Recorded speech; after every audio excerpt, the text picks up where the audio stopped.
ഉള്ളപ്പോൾ അതിൻ്റെ എൻ്റെ അമ്മ എപ്പോഴും പറയും, ഉള്ളപ്പം വില എടി അറിയില്ല. ഞാൻ എന്തെങ്കിലും പറയുമ്പോൾ കണ്ണുള്ളപ്പോൾ അതിൻ്റെ വില അറിയില്ല. അറിയില്ല. സത്യമാണ്. ഞാനിപ്പോൾ എപ്പോഴും എൻ്റെ ഫ്രണ്ട്സ്, എൻ്റെ കൂടെയുള്ള ഒന്ന് രണ്ട് ക്ലോസ് ഫ്രണ്ട്സിന് അറിയാം, എന്തെങ്കിലും വിഷമം വന്നാൽ ഞാൻ അവരുടെ അടുത്ത് ഞാൻ തുറന്നിട്ട് ഞാൻ കരയുകയൊക്കെ ചെയ്യുക. അപ്പം ഞാൻ ഇത് പറഞ്ഞിട്ട് ഞാൻ പറയും, എൻ്റെ അമ്മ എപ്പോഴും എന്നോട് പറയും, കണ്ണുള്ളപ്പോൾ അതിൻ്റെ വില അറിയില്ലടി എന്ന്. സത്യമാണ്. അയ്യോ, നല്ല വ്യക്തമായിട്ട് അതിൻ്റെ വില അറിയുന്നുണ്ട്. ഇപ്പം ഞാൻ ഷൂട്ടിന് പോണു, ഞാൻ എൻ്റെ വീട്ടിൽ പെൺകുട്ടി ഭയങ്കര സ്ട്രോങ് ആയിട്ട് എൻ്റെ കുഞ്ഞിനെ അവളുടെ കുഞ്ഞിനെ പോലെ നോക്കുന്നതുകൊണ്ടാണ് ഞാൻ ഇപ്പോൾ ഇവിടെ വന്നിരിക്കുന്നത്. അതല്ലെങ്കിൽ എന്താ, നമുക്ക് ധൈര്യമായിട്ട് നമ്മുടെ അച്ഛനെയും അമ്മയും ആരെങ്കിലും, അവർ പേരക്കുട്ടികളെന്ന് വെച്ചാൽ ജീവനായിരിക്കും, നോക്കാൻ ഏൽപ്പിക്കും. എനിക്കൊരു വിഷമം വന്നാൽ, ഇപ്പം ഞാൻ കഴിഞ്ഞ കുറച്ച് വർഷങ്ങൾ കടന്നുപോയ ഒരുപാട് വിഷമം പിടിച്ച എൻ്റെ സിറ്റുവേഷനിലെല്ലാം എനിക്ക് പോയി ചെന്ന് കെട്ടിപ്പിടിച്ച് കരയാൻ എൻ്റെ അമ്മയുണ്ടായിരുന്നു, ഉണ്ടായിരുന്നേനെ. അതുണ്ടായിട്ടില്ല. ഞാൻ ഫോട്ടോയിൽ നോക്കിയാൽ കരഞ്ഞിട്ടുള്ളത്. എന്ത് ചെയ്യാൻ പറ്റും? എൻ്റെ വീട്ടിലങ്ങനെ ഫ്രെയിം ചെയ്ത് അച്ഛനും അമ്മയും മരിച്ച് മറ്റേ തിരി കത്തിച്ച ആ പരിപാടി ഒന്നുമില്ല. അച്ഛൻ്റെ അമ്മയുടെ ഒരു കൊച്ചു ഫോട്ടോ ഇറങ്ങുന്നിടത്ത് ഇങ്ങനെ വെച്ചിട്ടുണ്ട്, ഒരു ഫ്രണ്ടിലൊരു പിങ്ക് കളറിലെ റോസാപ്പൂവായിട്ട്. അതല്ലാതെ അങ്ങനെ സെപ്പറേറ്റ് അങ്ങനത്തെ ഫീൽ എനിക്ക് ഇഷ്ടമല്ലാത്തതുകൊണ്ട്. നോർമലി മരിച്ചു കഴിഞ്ഞാൽ നമ്മൾ ഫോട്ടോയൊക്കെ വെച്ച് മാലയൊക്കെ വെച്ച്, എനിക്കതൊന്നും പറ്റൂല. അവരങ്ങനെ അവർ മുന്നേ പോയിരിക്കുക. അവർ വേറൊരു സ്ഥലത്തേക്ക്, ഏതോ ഭംഗിയുള്ള സ്ഥലത്തേക്ക് പോയേക്കുക. ഞാനും കുറച്ച് വർഷം കഴിയുമ്പോൾ ഞാനും അങ്ങോട്ട് പോകണം. എനിക്ക് വേണ്ടിയിട്ട് അവിടെ വീടൊക്കെ കെട്ടി സെറ്റ് ചെയ്ത് അങ്ങനെ ചിന്തിക്കാൻ എനിക്കിഷ്ടം ഇപ്പോൾ. അല്ല, അങ്ങനെ ചിന്തിച്ചേ മതിയാവുള്ളൂ. നമ്മൾ ഫാക്റ്റ് അക്സെപ്റ്റ് ചെയ്യാന്ന്, റിയാലിറ്റി അക്സെപ്റ്റ് ചെയ്യാന്ന് പറഞ്ഞ സാധനം. അച്ഛനും അമ്മയുടെയും എന്താ പറയാ, അവർക്ക് വേണ്ടിയിട്ടെല്ലാം ഇത് ചെയ്തു കൊടുക്കണമെന്നും അവർക്കും വലിയൊരു ആഗ്രഹമായിരുന്നു. അച്ഛൻ്റെ അമ്മയുടെയും തൻ്റെ മകള് ഒരു സിനിമയുടെ പോസ്റ്ററിൽ എൻ്റെ മോളെ കാണണം എന്നുള്ളത് അവരുടെ വലിയൊരു ആഗ്രഹമായിരുന്നു. രണ്ടുപേർക്കും അത് കാണാൻ സാധിച്ചിട്ടില്ല.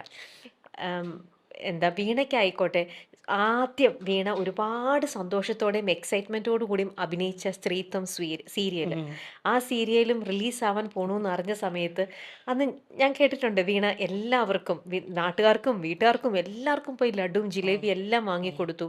പക്ഷെ പിന്നീട് അറിയാണ് ആ സീരിയൽ ടെലികാസ്റ്റ് ചെയ്യുന്നില്ല. അതിന് വീണ തലകറങ്ങി വീണു. ആ ഒരു കാര്യമായിട്ടെല്ലാം അറിഞ്ഞു വന്നിട്ടുണ്ടല്ലോ. അതെ, പഠിച്ചിട്ട് തന്നെയല്ലേ നമ്മൾ വന്നിരിക്കുക.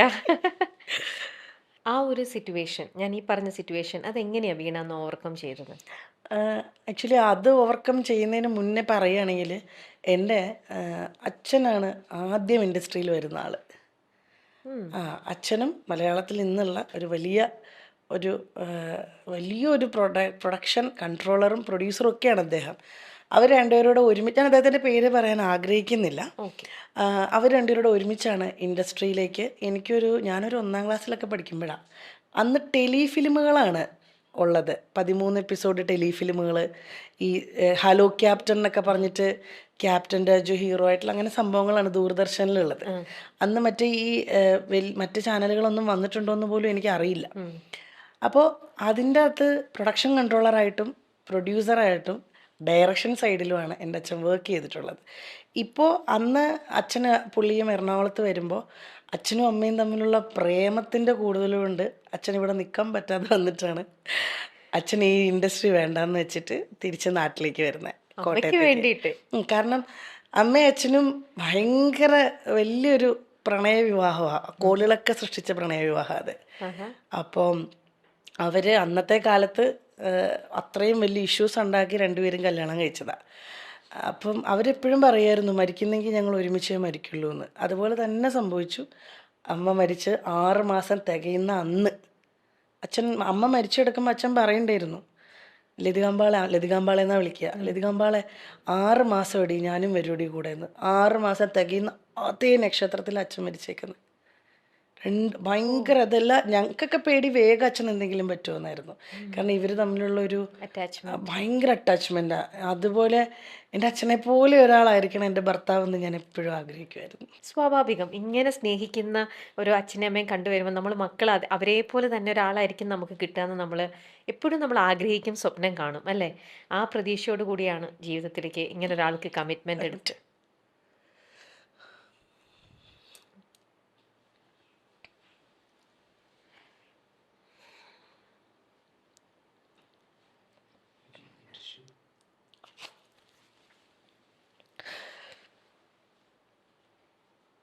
വീണ,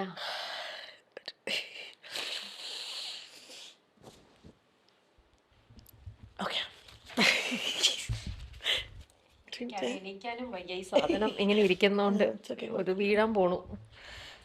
പറഞ്ഞു ലാസ്റ്റ് കണ്ടീച്ച് അല്ല വീണ, അത് ശരിക്കും പ്ലീസ്, ഞാനും വീണയുടെ അതേ ഏജിലുള്ള ഒരാളാണ്. എനിക്ക് ഈസി ആയിട്ട് റിലേറ്റ് ചെയ്യാൻ പറ്റും വീണ പറയുന്ന ഓരോ കാര്യങ്ങളും.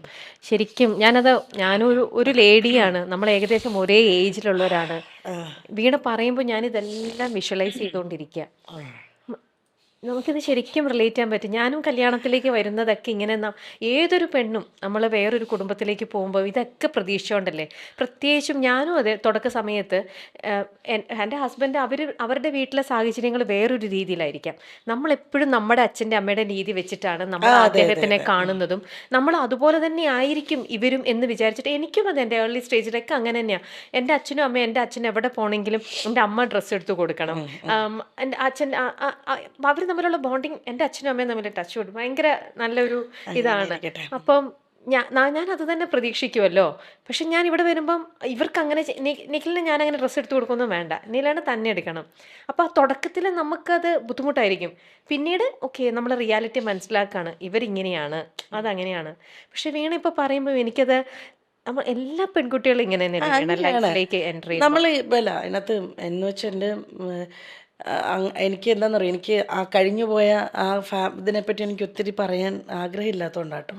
അല്ല ഞാൻ പറയുകയാണ്. പക്ഷെ നമ്മൾ അങ്ങനെ ഭയങ്കര നല്ല ലൈഫായിരുന്നു. ഞാനും അദ്ദേഹവും ഭയങ്കര ഹാപ്പി ആയിക്കൊണ്ട് നല്ല രീതിയിൽ പോയിക്കൊണ്ടിരുന്ന. പിന്നെ കുറച്ച് താളപ്പിഴകൾ വന്നപ്പോൾ അത് പ്രോപ്പറായിട്ട് ഞങ്ങൾ ഹാൻഡിൽ ചെയ്തില്ല. എൻ്റെ ഭാഗത്ത് മിസ്റ്റേക്സ് ഉണ്ട്, അദ്ദേഹത്തിൻ്റെ ഭാഗത്ത് മിസ്റ്റേക്സ് ഉണ്ട്.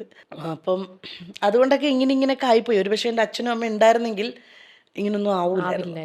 അതെ. എൻ്റെ സൈഡിൽ നിന്ന് ആ സമയത്ത് സംസാരിക്കാൻ അല്ലെങ്കിൽ അതിനൊന്നും അച്ഛനും അമ്മ ഉണ്ടായിരുന്നെ കുറച്ചുകൂടെ സ്ട്രോങ് ആയിട്ട്. എൻ്റെ ചേട്ടൻ ഒറ്റ കാര്യം എന്നോട് പറഞ്ഞുള്ളൂ. എനിക്കൊരു ബ്രദറുണ്ട്, ശരത്ത് എന്ന പേര്, ലിബു എന്ന് ഞാൻ വിളിക്കും. ലിബു ചേട്ടൻ ഒറ്റ കാര്യമേ പറഞ്ഞുള്ളൂ, നിൻ്റെ തീരുമാനമാണ് നിൻ്റെ ലൈഫ്. പക്ഷെ നമ്മുടെ അച്ഛനും അമ്മ ഉണ്ടായിരുന്നെ കുറച്ചുകൂടെ നമ്മളോട് അങ്ങനെ ആയിരിക്കില്ല പറയുക. ഏട്ടൻ കുറച്ചുകൂടെ മുതിർന്ന രീതിയിൽ ഏട്ടൻ എന്നോട് അങ്ങനെ സംസാരിച്ചു എന്നേ ഉള്ളൂ. ബാക്കി എനിക്ക് കണ്ണൻ്റെ വീട്ടിൽ വേറെ അങ്ങനത്തെ വലിയ ഇതൊന്നും ഉണ്ടായിരുന്നില്ല. ഞങ്ങൾ കുഴപ്പമില്ലായിരുന്നു, ഞാൻ ഓക്കെ ആയിരുന്നു, ഞങ്ങൾ ഹാപ്പി ആയിരുന്നു. ഞങ്ങൾക്ക് ഒത്തിരി നല്ല ഗുഡ് മെമ്മറീസ് ഉണ്ട്. പിന്നെ ബാഡ് മെമ്മറീസ് ഉള്ളത് അത്ര നല്ലതല്ല, അത്രയേ ഉള്ളൂ. അതെൻ്റെ ഭാഗത്തു നിന്നും അദ്ദേഹത്തിൻ്റെ ഭാഗത്തു നിന്നും എങ്ങനെയോ ആയിക്കോട്ടെ.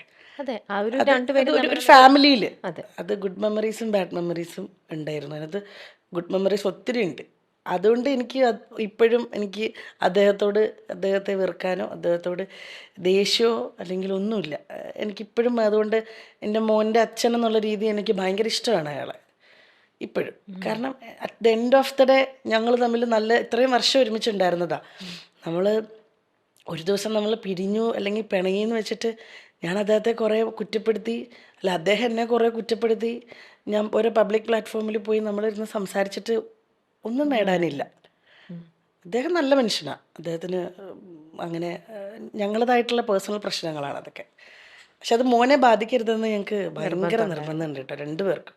അത് ഞങ്ങൾ മോനെ ബാധിപ്പിച്ചിട്ടേ ഇല്ല. ഇപ്പം അവധി വന്നപ്പോൾ കണ്ണൻ്റെ കൂടെ ആയിരുന്നു ഓൾമോസ്റ്റ് ദിവസങ്ങൾ. കാരണം എനിക്ക് നല്ല തിരക്കായിരുന്നു. അപ്പം ഞാൻ തന്നെ വിളിച്ചിട്ട് പറഞ്ഞു, കണ്ണാ കുറച്ച് ദിവസം കൂടെ അവനോട്. അതിനെന്താ, കണ്ണന് സന്തോഷമില്ലല്ലോ. അപ്പം ഒരു അച്ഛനെന്ന രീതിയിലും അമ്മയെന്നുള്ള രീതിയിലും അവൻ ഹാപ്പിയാണ് ഞങ്ങളുടെ കാര്യത്തിൽ. ആ ഒരു സന്തോഷം എനിക്കുണ്ട്. കാരണം അയാൾ നല്ല സോളാണ്, കണ്ണന് നല്ല മനുഷ്യനാണ്.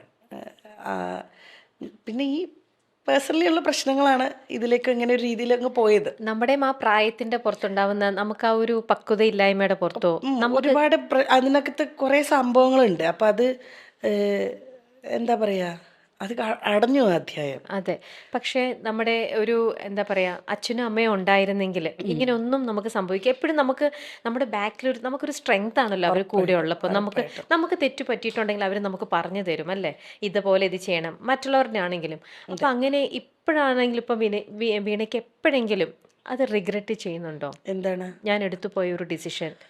അല്ലല്ല, റിഗ്രറ്റ് ഒന്നുമില്ല എനിക്കൊരു. ഞാൻ ചെയ്തു പോയതിൽ എനിക്ക്, അല്ലെങ്കിൽ ഞങ്ങൾ പരസ്പരം ലാസ്റ്റ് ഞാനിപ്പോൾ ഈ കഴിഞ്ഞ ഫെബ്രുവരിയിലാണ് ഞാൻ മ്യൂച്വലിന് ഞാൻ ഓക്കെ പറയുന്നത്. അപ്പം അതിനകത്ത് റിഗ്രറ്റ് ഒന്നുമില്ല. കണ്ണൻ ഹാപ്പിയാണ്. ഒരു പക്ഷെ അതാണ് ചിലത് പറയില്ലേ, ചേരേണ്ടത് ചേരണമെന്ന് പറയില്ലേ. ഞാനൊരു പക്ഷേ ഇങ്ങനെ മാറിയത് കൊണ്ടായിരിക്കും ഞാൻ ഭയങ്കര എനിക്ക് തന്നെ അറിയാം ഞാൻ പഴയ ഞാനല്ല ഇപ്പോൾ. ഞാൻ ഭയങ്കരമായിട്ട് എന്തിനെ ഫേസ് ചെയ്യാൻ നല്ല രീതിയിൽ പഠിച്ചു. എൻ്റെ അച്ഛനും അമ്മയും മരിച്ച സമയത്തൊക്കെ ഞാൻ ഭയങ്കര സ്ട്രോങ് ആയിട്ട് നിന്നിട്ടുണ്ടെങ്കിലും ലൈഫിൽ വന്ന സമയത്ത് ഞാൻ ഭയങ്കര എല്ലാവരും പറയുന്ന പോലെ കുലസ്ത്രീ പരിവേഷം തന്നെയായിരുന്നു. എനിക്ക് അങ്ങനെ ആയിരുന്നു ഞാൻ. പക്ഷെ അതൊന്നും അല്ല ലൈഫ്. കുലസ്ത്രീയായിരിക്കുന്നതോ അല്ലെങ്കിൽ അങ്ങനെയൊന്നും അതൊന്നും അല്ല ലൈഫ് എന്ന് ഇപ്പോഴാണ് എനിക്ക് മനസ്സിലായത്. അദ്ദേഹത്തിന് ചേർന്ന ആളാണ് ഇപ്പോൾ കൂടെ ഉള്ളത്. അവർ നല്ല സ്ത്രീയാണ്. ഞാൻ നമ്മൾ അന്വേഷിക്കൂല എന്തായാലും. അറിഞ്ഞിടത്തോളം അവർ നല്ല സ്ത്രീയാണ്. അവരുണ്ട് ചേരേണ്ടത് തന്നെയാണ് ചേർന്നേക്കുന്നത്. അപ്പോൾ എനിക്കതിനകത്ത് വിഷമം ചോദിച്ചാൽ മനുഷ്യനല്ലേ പിള്ളേ. സത്യം വിഷമം എപ്പോഴെങ്കിലും, കാരണം ഇപ്പോഴും നിങ്ങൾ ഒരുമിച്ചില്ലാന്നല്ലേ ഉള്ളൂ, ഒരു കാലത്ത് ഒരുമിച്ചുണ്ടായിരുന്നവരാണ്, പരസ്പരം നന്നായിട്ട് സ്നേഹിച്ചവരാണ്. അതൊരിക്കലും നമുക്ക് അവരെയൊന്നും അങ്ങനെ പാട്ടുകൾ ഞങ്ങൾ രണ്ടുപേരും ചേർന്ന് കേട്ടിട്ടുണ്ടായിരുന്ന പാട്ടുകൾ കേൾക്കുമ്പോൾ ഇപ്പോഴും പുള്ളിയെ ഓർമ്മ വരുള്ളൂ.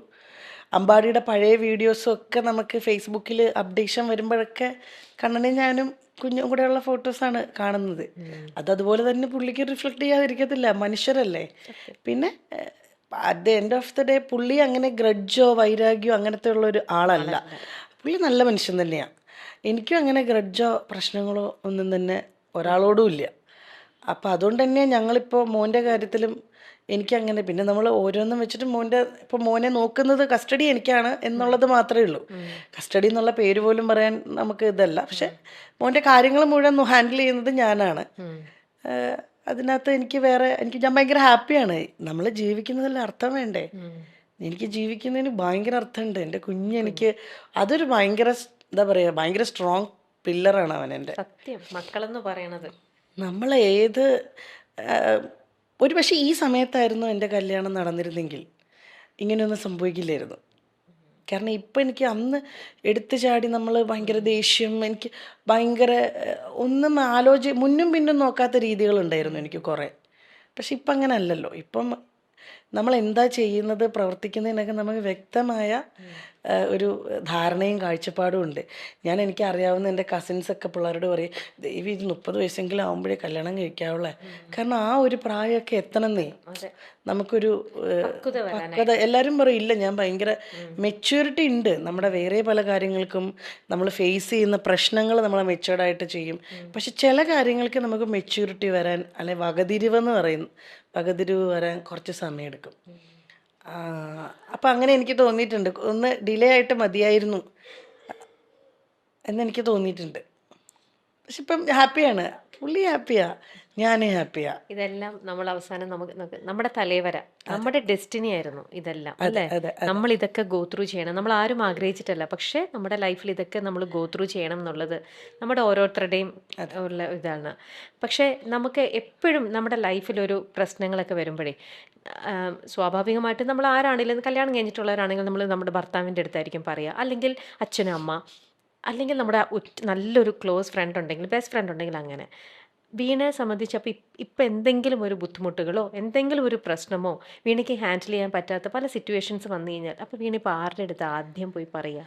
ഇപ്പോൾ കഴിഞ്ഞ കുറച്ച് നാളുകളായിട്ട് ഞാൻ പറഞ്ഞു, എനിക്ക് വളരെ 1, 2, 3 ഫ്രണ്ട്സ് ഉണ്ട്. അതിനകത്ത് എൻ്റെ എല്ലാ കാര്യവും അറിയാവുന്ന ഒരു ഫ്രണ്ടെന്ന് പറയുന്നത്, എന്നെപ്പറ്റി ഞാൻ എന്ന് പറയാവുന്ന ഒരാളാണ് അലീന. എന്നാൽ ഇന്ന് വിളിക്കാറില്ല ഞാൻ അവളെ. പിന്നെ അല്ലാതെ എനിക്കിവിടെ ഒരു നല്ലൊരു ഫ്രണ്ട്, വളരെ ഭയങ്കര എന്താ പറയുക, നമ്മുടെ കൂടെ അങ്ങനെ നിൽക്കുന്ന കുറച്ച് സൗഹൃദങ്ങളുണ്ട്. അതിനകത്ത് ഈ കഴിഞ്ഞ ഒരു ജനുവരിയാണോ ഡിസംബറിലോ മറ്റോ എൻ്റെ ചേട്ടന് പെട്ടെന്നൊരു വയ്യാഴിക വന്നു. ഞാനും ചേട്ടനും ക്ലോസ് ആയിരുന്നു. പക്ഷെ അങ്ങനെ ഡെയിലി വിളിക്കലോ അല്ലെ സുഖാണോടി നിനക്ക് വയ്യേ അങ്ങനെ ഒന്നും ചോദിക്കലൊന്നുമില്ല. കാണുമ്പോൾ ഭയങ്കര സ്നേഹമാണ്. ഡെയിലി വിളിച്ച് അന്വേഷിക്കുന്ന ചേട്ടനോ ഡെയിലി വിളിച്ച് ചേട്ടൻ്റെ വിശേഷങ്ങൾ അന്വേഷിക്കുന്ന പെങ്ങളോ അല്ലായിരുന്നു ഞാൻ. പക്ഷേ കഴിഞ്ഞ ഡിസംബറിൽ ചേട്ടനൊരു ചെറുതായിട്ടൊരു അറ്റാക്ക് വന്നു. അപ്പോൾ ഇതിനകത്ത് ഇങ്ങനെ കാണിക്കുമല്ലോ, അപ്പോൾ എന്നെ വിളിച്ചിട്ട് ചേട്ടത്തിയമ്മ ഒമാനില്ല പ്രിയ.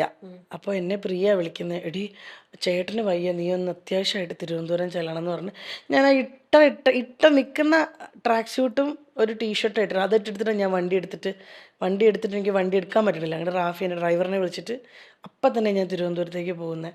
ആ പോണ പോക്കിലാണ് എനിക്കൊരു ഭയങ്കര പേടിയായി. ദൈവം എൻ്റെ ചേട്ടന്, കാരണം ആ സെയിം ഹോസ്പിറ്റലാണേ. എൻ്റെ ചേട്ടൻ എന്നേലും പറ്റുമോ, ഇത് ആലോചിച്ചാണ് ഞാൻ അവിടെ വരെ എത്തുന്നത്. അപ്പം ഞാൻ ഇടയ്ക്കിടയ്ക്ക് ഫോൺ വിളിച്ച് ചോദിക്കുന്നുണ്ട്. ചേട്ടൻ നേഴ്സാണ്, പക്ഷെ ചേട്ടൻ നല്ല പേടിച്ചു തോറിയാ ചേട്ടൻ്റെ കാര്യത്തിൽ. ചേട്ടൻ 108 നേഴ്സാണ്. പക്ഷേ ചേട്ടൻ ഈ സൗണ്ടില്ലേ, ഈ ICUയിലെ സൗണ്ട് എനിക്കറിയാവുന്ന ഹോസ്പിറ്റലും ഡോക്ടേഴ്സും ആയതുകൊണ്ട് ചേട്ടന് ഫോണൊക്കെ കൊടുപ്പിച്ചു. ചേട്ടൻ പറയുന്നു, എടി എനിക്ക് ഈ സൗണ്ട് കേൾക്കാൻ പറ്റുന്നില്ലടി, പേടിയാവുന്നടി എന്ന് പറഞ്ഞു. പക്ഷെ ആൻജിയോഗ്രാം ഒന്നും ചെയ്തപ്പോൾ ചേട്ടന് കുഴപ്പമൊന്നുമില്ല. പക്ഷെ ഞാൻ അവിടെ ചെന്നു. പക്ഷെ അന്ന് മുതൽ ഞാനും ചേട്ടനും ഭയങ്കര ക്ലോസായി. ഞാൻ ഓടി ചെന്നപ്പോൾ ചേട്ടൻ്റെ സമാധാനം എനിക്ക് മനസ്സിലായി. ഞാൻ എനിക്ക് പിറ്റേന്ന് ഷൂട്ടുണ്ട്. എന്നിട്ട് ഞാൻ പിറ്റേ ദിവസം ലേറ്റ് നൈറ്റാണ് ഞാൻ അവിടെ നിന്ന് തിരിക്കുന്നത്. അതുവരെ ചേട്ടൻ്റെ കൂടെ ഇരുന്ന് ചേട്ടനെ കംഫർട്ടാക്കി. അതിനുശേഷം ഞാനും ചേട്ടനും ഭയങ്കര ക്ലോസാണ്, ചേട്ടത്തിയമ്മയായിട്ടും പണ്ടത്തെ ഇതിലും. കാരണം എനിക്കൊരു തോന്നൽ, ദൈവം എൻ്റെ ചേട്ടനും കൂടെ എന്നെ വിട്ടേച്ചപ്പോൾ ഞാൻ എന്ത് ചെയ്യും, അങ്ങനെ ഒരു പേടി ഉള്ളിൽ വന്നിട്ട് അതിനുശേഷം ഞങ്ങൾ 3 പേരും തമ്മിലുള്ള ബോണ്ടിങ്, ഏട്ടത്തിയമ്മയും ഞാനും. എനിക്ക് ചേട്ടന് വേണ്ടി എനിക്ക് സ്റ്റാൻഡ് ചെയ്യണം, ചേട്ടനും അതുപോലെ തന്നെ എല്ലാ കാര്യത്തിലും എൻ്റെ ഇടപെടുന്നു. എൻ്റെ പ്രശ്നങ്ങൾ വരുമ്പം ഞാൻ ചേട്ടാ ഇങ്ങനെയാണ് ചേട്ടാ, ഞാൻ എന്താ ചെയ്യുക. അപ്പോൾ അന്ന് ഡിവോഴ്സ് ചെയ്യുന്ന സമയത്തും എൻ്റെ ചേട്ടൻ തിരുവനന്തപുരത്ത് നിന്ന് ചേട്ടൻ കൂടെ വന്നിട്ടാണ് ഞാൻ സൈൻ ചെയ്യാനെല്ലാം പോയത്. അപ്പോൾ ഇപ്പോൾ ചേട്ടൻ എനിക്കിപ്പോൾ ഭയങ്കര എൻ്റെ എന്താ പറയുന്നത്, ഇത്രയും കുറേ ചെറുതിലെ എനിക്ക് നഷ്ടപ്പെട്ടു പോയിരുന്ന ഒരു ബോണ്ടിങ് ഉണ്ടായിരുന്നു. ചെറുതിലെന്ന് വെച്ചാൽ ഒരു ചേട്ടൻ്റെ കല്യാണമൊക്കെ കഴിഞ്ഞ് ചേട്ടൻ ബിസിയായി, ഫാമിലി 2 മക്കളുണ്ട്, അവരവരുടെ ലൈഫ്. അതിൽ നിന്ന് മാറി ഞാനും ചേട്ടനും പ്രിയയൊക്കെ തമ്മിൽ ഇപ്പോൾ ഒരു ഭയങ്കര ബോണ്ടുണ്ട്. അതിന് ശേഷം ഞാൻ എൻ്റെ ഫാമിലിയിലുള്ള പലരുമായിട്ടും കൂടുതൽ ഞാൻ ബോണ്ടിങ് വെച്ചു. എൻ്റെ ചിറ്റപ്പൻ, എൻ്റെ അച്ഛൻ്റെ പെങ്ങളുടെ ഫാമിലി, അമ്മാമ്മ, എല്ലാവരുമായിട്ട്. കാരണം എനിക്ക് ആരെയും നഷ്ടപ്പെടരുത്, ഉള്ള സമയം എനിക്ക് എല്ലാവരുടെയും കൂടെ വേണം, അങ്ങനത്തെ ഒരു തോന്നൽ ആ ഒരു ഇതിന് ശേഷം എനിക്ക് വന്നത്, ചേട്ടൻ്റെ ഒരു പെട്ടെന്നുള്ള വയ്യാഴികയ്ക്ക് ശേഷം.